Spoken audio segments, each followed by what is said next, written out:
Donc, Alexia Aubry sur l'antécédent du type sexuel. Oui. Merci, bonjour à tous.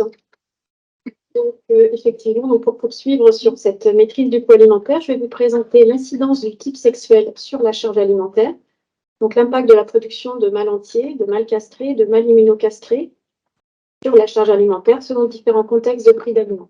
Donc, on a réalisé les analyses économiques à l'aide de l'outil Simalter développé par l'IFIP que je vais vous présenter rapidement aussi dans cette présentation. Alors, les facteurs de variation de la charge alimentaire sont bien sûr bien connus. Donc, d'abord, l'efficacité alimentaire des animaux, mesurée par leur indice de consommation. Donc, cet élément technique d'un côté, et puis le prix de l'aliment de l'autre côté. Donc, il va varier selon la formule utilisée. Bon, on a vu ce matin les différents éléments, mais la nature des matières premières, la teneur en acides aminés, l'énergie, vont impacter ce prix. Et ces deux éléments, donc ces deux facteurs de variation de la charge alimentaire, sont variables selon le type sexuel.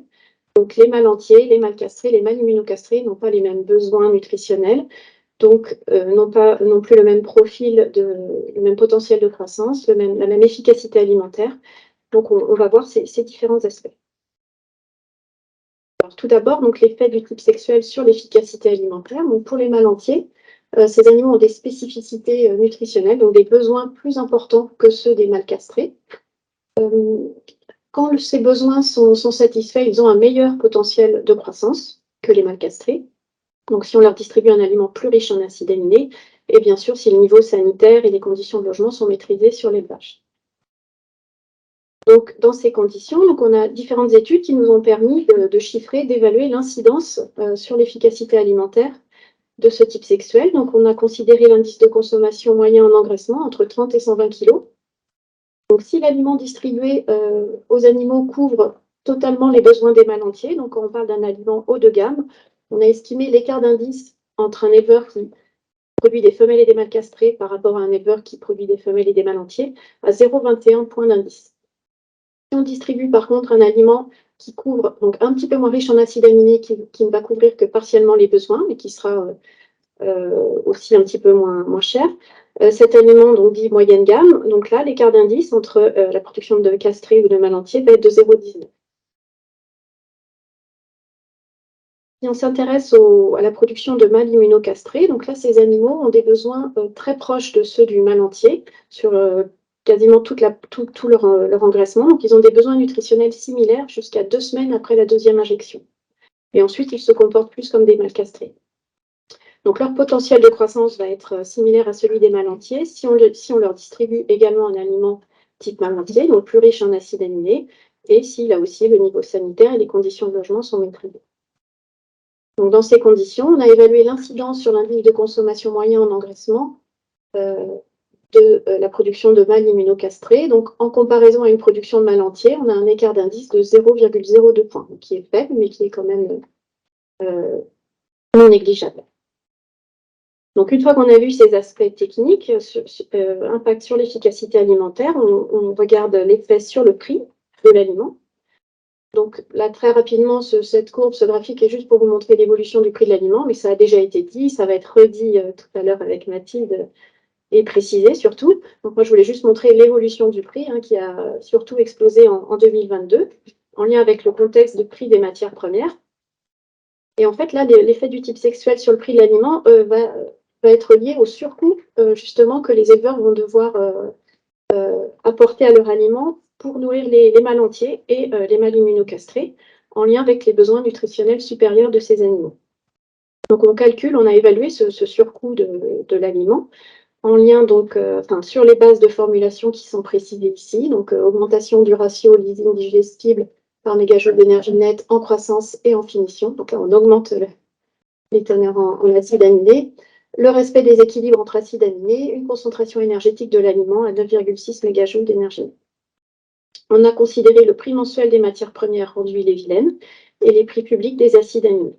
Et on voit ici sur le graphique donc l'évolution de ce surcoût de l'aliment pour les mâles entiers en lien avec leurs besoins en acides aminés plus importants, donc qui était de 4 € début 2021, qui est passé à 9 € tonne en début 2022 et qui a rebaissé fin 2022.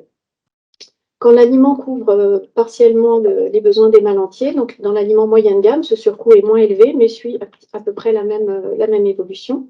Donc, tout ça pour vous montrer que ce surcoût est important, donc jusqu'à autour de 8 eurotonnes aujourd'hui, et il évolue en partie avec le prix des matières premières. Il ne suit pas que le prix des matières premières, mais il le suit en partie.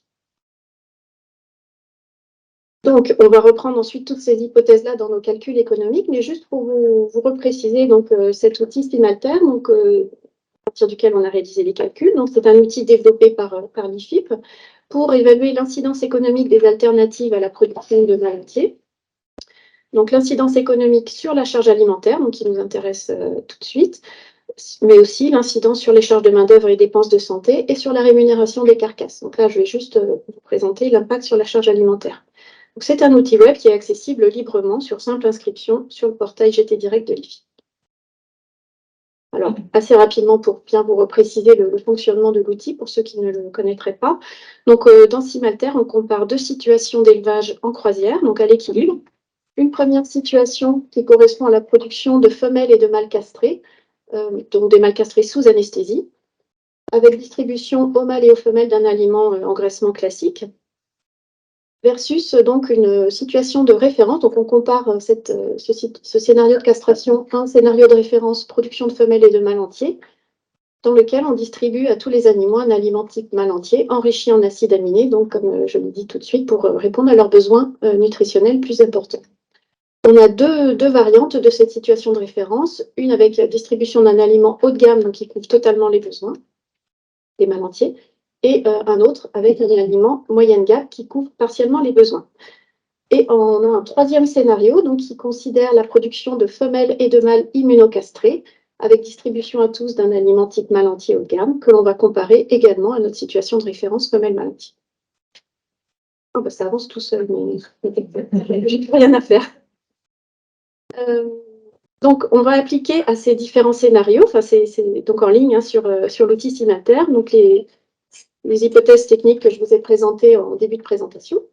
Donc, les écarts d'indice de 0,21 points et 0,19 points quand on compare la production de mâles castrés par rapport à la production de mâles entiers, et un écart de 0,02 pour la production de femelles immunocastrées par rapport aux femelles mâles entiers. Et on va également retenir deux contextes de prix, donc, que je vais vous présenter là.